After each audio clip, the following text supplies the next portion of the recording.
रियासी जिले में आज सैकड़ों खवातीन जो सेल्फ हेल्प ग्रुप से जुड़ी हुई हैं अपने हक के लिए सड़कों पर उतर आई। उन्होंने जम्मू और कश्मीर रूरल लाइवलीहुड मिशन का एक ऑफिसर अनुज पर बदतमीजी करने और उनके किरदार पर सवाल उठाने का इल्जाम लगाया है। खवातीन का कहना है कि वो लंबे वक्त से मेहनत कर रही हैं, लेकिन उनके प्रोडक्ट्स बेचने और स्टॉल लगाने में दुश्वारियां पेश आ रही हैं। उन्होंने बताया कि जब अपनी परेशानी ऑफिसर के सामने रखी तो उन्हें जलील किया गया। उनका कहना है कि मेहनत करने वाली खवातीन के किरदार पर सवाल उठाना गलत है। एहतजाज के बाद खवातीन के एक डेलीगेशन ने डिस्ट्रिक्ट डेवलपमेंट कमिश्नर निधि मलिक से मुलाकात की। डीसी ने उनकी बात सुनी और भरोसा दिया कि उन्हें पूरी मदद दी जाएगी। स्टॉल लगाने और प्रोडक्ट्स बेचने की सहूलत पहले की तरह दोबारा फराहम की जाएगी। खवातीन ने उम्मीद जाहिर की कि अब उनकी परेशानी का जल्द हल निकलेगा और उनके साथ इज्जत के साथ पेश आया जाएगा। साथ ही उन्होंने मुल्जिम के खिलाफ सख्त कार्रवाई का भी मुतालबा किया।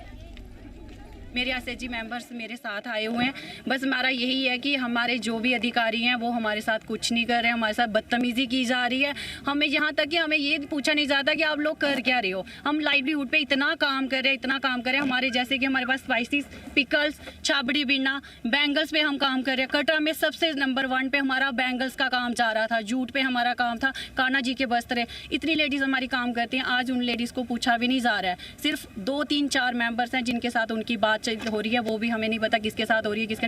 स्टेशन में 2 साल से मैं काम कर रही थी, मैंने खुद का काम खुद नहीं किया। वहाँ पे मैंने एक लेडीज़ को रखा था, 3000 मैं उसको सैलरी देती थी, वहीं से प्रॉफिट निकाल के रेंट भी निकालती। आज हमें बोला जाता है कि आप लोगों ने हमारे साथ बदतमीजी की है। मैंने स्टेशन में किसी के साथ बदतमीजी नहीं की है, स्टेशन सर ने मेरे साथ बदतमीजी की हुई है। आज इन लोगों ने वहाँ पे जाके बोला हुआ है कि आप लोग उस लेडीज़ को काम मत दो क्योंकि उसने बदतमीजी की है, वो है ही करैक्टरलेस। पर मैं सर करैक्टरलेस करके मैं प्रूफ चाहती हूँ अपने अनुज सर से, डीपीएम से, कि मेरा करैक्टरलेस का इनको मेरे को देना चाहिए कि मैंने उधर किसके साथ क्या बदतमीजी की है। उन्होंने हमारा सामान फेंका हुआ है और मेरे साथ बदतमीजी की है।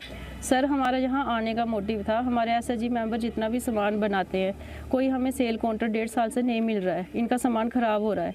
और जब भी हम अपने ऑफिसरों से बात करते हैं वो हमेशा हमें यही बोलते हैं कि हमें नहीं पता। इनको नहीं पता तो फिर किसको पता है। हमारा एसएचजी मेंबर अगर लोन उठा के काम कर रहा है वो किसके लिए? अपनी अर्निंग के लिए कर रहा है। अगर उनको अर्निंग के लिए ही हमारे पास आके बार बार ये चीज़ बतानी पड़े कि हमने सामान बनाया, कहाँ सेल करें। 1.5 साल से हमारा कोई काउंटर नहीं लगा। एक कटरा में लगा था, वहाँ भी हमारे सामान के साथ तोड़ फोड़ हुई थी। उसके बाद अभी सारस लगा। देखो हमारा जब भी सारस लगता था 1 महीना पहले हमारी मीटिंग होती थी बीपीएम ऑफिस में, और हमारे सीएलएफ प्रेसिडेंट को वहाँ पे बुलाया जाता था, सीसी को बुलाया जाता था। हमें बोला जाता था कि सामान तैयार करो, वहाँ लेके जाना है, जितना भी सीएल मेंबर्स का सामान है वो इकट्ठा करो। इस बार इन्होंने क्या किया, सारस लगाया, हमें बिल्कुल इसकी इन्फॉर्मेशन नहीं दी। और शाम को फ़ोन करते हैं सुबह वहाँ सारस लगना है, आप सामान लेके जाओ। और मैं तो यहाँ पे थी नहीं, मैंने लेडीज़ को बोला, कहते अभी हम रात में कहाँ से सामान इकट्ठा करेंगे। लेडीज़ का जगह जगह एक विलेज लेवल पे सामान उठाना होता है अलग अलग जगह से हमें। इस बुलेटिन में फिलहाल इतना ही। आप देखते रहिए जी जम्मू कश्मीर लद्दाख। हमें दीजिए इजाजत। अल्लाह ने